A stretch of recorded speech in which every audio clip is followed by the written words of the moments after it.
Welcome to CarePoints. I'm your host, Kenny Schiff, Director of Analytics for Lone Star Communications and founder of CareSite. CarePoints is a series of conversations with my collaborators at Lone Star, customers, partners, and notable folks in the healthcare industry. My guest host for this episode is my friend and colleague, Dr. Donna Montgomery. She is the Chief Clinical Informatics Officer for Lone Star Communication. Donna has spent over 35 years as a healthcare leader in roles varying from nursing management, IT management, product line development, process improvement, informatics, and executive leadership.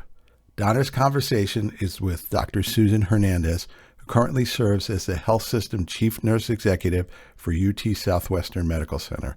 She is the past president of the North Texas Organization for Nursing Leadership, NTONL, where she is committed to developing and supporting leaders in nursing. As you will learn in this episode, Doctors Montgomery and Hernandez have been well served by the professional organizations that they have been part of, like NTONL. I'm excited to share their conversation about the benefits of membership and peer collaboration. Hi, Susan. Hi. So I want to introduce Dr. Susan Hernandez. She currently is the president of the NTONL professional organization. And I'm really feel very fortunate that I get to talk to her a little bit about what is it about NTONL that keeps her connected. Susan, can you tell us a little bit about how long you've been associated with NTONL? So it began after I moved to Texas. So I've been on the board for 5 years, so probably involved in it for closer to 6 or 7 years. Okay. If you could think back to when you first joined NTONL, what were some of the things that you thought, wow, these are great benefits that I'm experiencing? Well, I'm going to go back a little farther even to considering joining. Okay, great. And so a colleague mentioned to me, you've really got to get involved with this group of nurse leaders. It's a fantastic way to meet people and they have great educational opportunities and you should join. And I was new to the city, new to my job, a little hesitant, to be honest, about adding something else to my plate, but decided to go and was so thankful that I did, because immediately you are introduced to colleagues who work around your same geographic area that you might not have known otherwise. And I think the educational opportunities are great, but even more so, just those connections to colleagues to be able to pick up a phone today and say, hey, are you seeing X and what are you doing about it? Or we tried this or how are you doing it? Things like that. And then also just to have fun with people who understand your world. I know I am fortunate. I have a husband who's in healthcare, but he still doesn't understand exactly what this is all about to be a nurse leader. So it's really nice to get to gather with people like that and share some of those joys and pains. That's exciting. So once you joined and you started meeting new colleagues, in addition to that, you said you feel like you were able to really get more education. So could you talk about that a little bit? Sure. One of the things that we do in NTONL is an assessment and a needs assessment from the nurse leaders in our geographic area. So that gives us the opportunity to create this huge list of things that we all want to know more about. And so I was able to tap into that when there were educational sessions. At that time, we did most things in person. So I was able to go and listen and learn and also share some of my own expertise. I think that's one of the great things about it, that you can be a leader at any level and get in this room and just have open dialogue about what you've learned, what you know, what worked and what didn't work on different topics. So once you took a position on the board, can you tell us kind of why you decided you wanted to do that and maybe what a position was that you took just to learn more? So I initially took an advisory board position, and I wanted it for 2 reasons. One, I wanted to give back to my profession in a way that I had not done before. And 2, I wanted to work with that group of people. It was people that didn't work in my same organization, some of them, but I'd gotten to know them a little bit through intonal meetings, and I wanted to do more and spend time with them and learn and grow with them. So you were on the advisory position for about how long? Probably 1 or 2 years. I can't remember exactly. Okay. And then moved into president-elect position. So I didn't do all the roles, but have done a couple. Okay. One of the things that we are really wanting to do in Intonal is we're really trying to encourage up and coming young leaders to come and join us. It'll be good for us, Mm-hmm, for right? sure. For sure. And we hope that it will be good for them. So could you talk about that a little bit? Like, what are we trying to do with our membership, and part of the reason we're doing this interview today? Sure. I think one of the great things that's happened since I've been here is that AONE became AONL. And I know when I was a young leader, because it said nurse executive in the title of the organization name, I thought I didn't fit. And so I think changing that to being an organization for nursing leadership, it really changes the game in terms of who's getting involved, which is fantastic. And I do love that. And I think in our internal group, we're really trying to tap into expertise of people doing all different types of jobs and all different types of settings. I think we're trying to tap into folks who are all different stages of their career. Mm.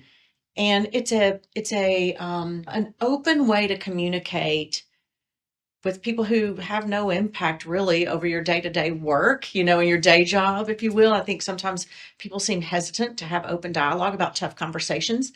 And this group doesn't, because there's no impact on that for the most part. Now, yes, we go and we see people we work with, but it's still it's a freeing way to talk.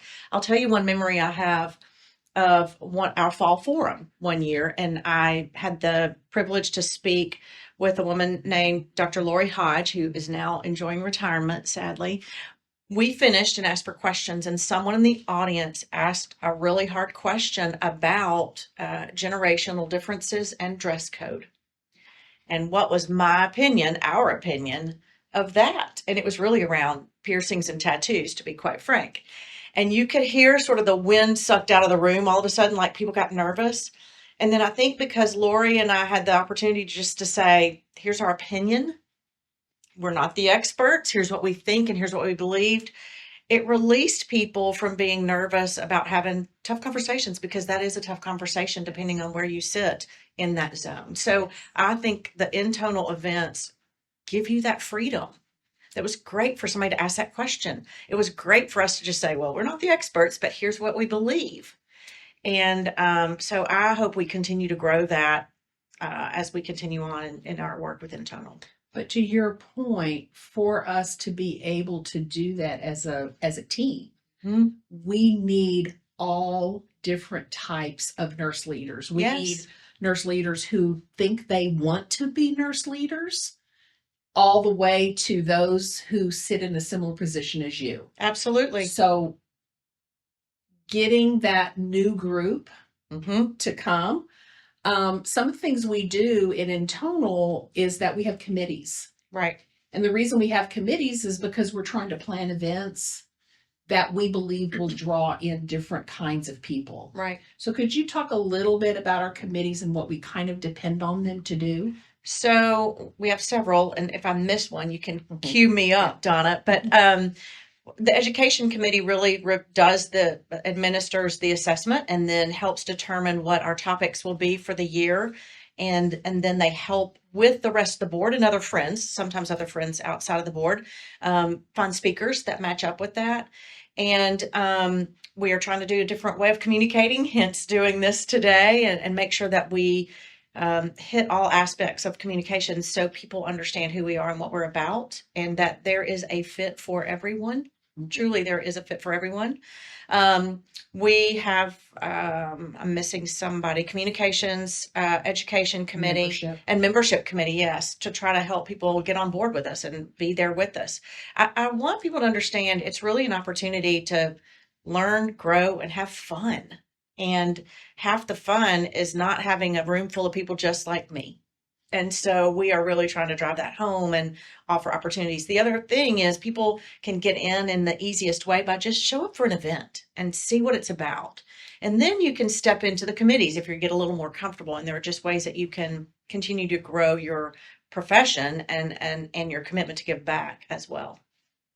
So a lot of these events that our different committees are planning, we have on the NTONL website. Right. So you guys may be viewing this interview on the NTONL website. Look around, see what you see, because the events are posted there. We also use our Facebook page for those that want to follow us. And we also use our LinkedIn account.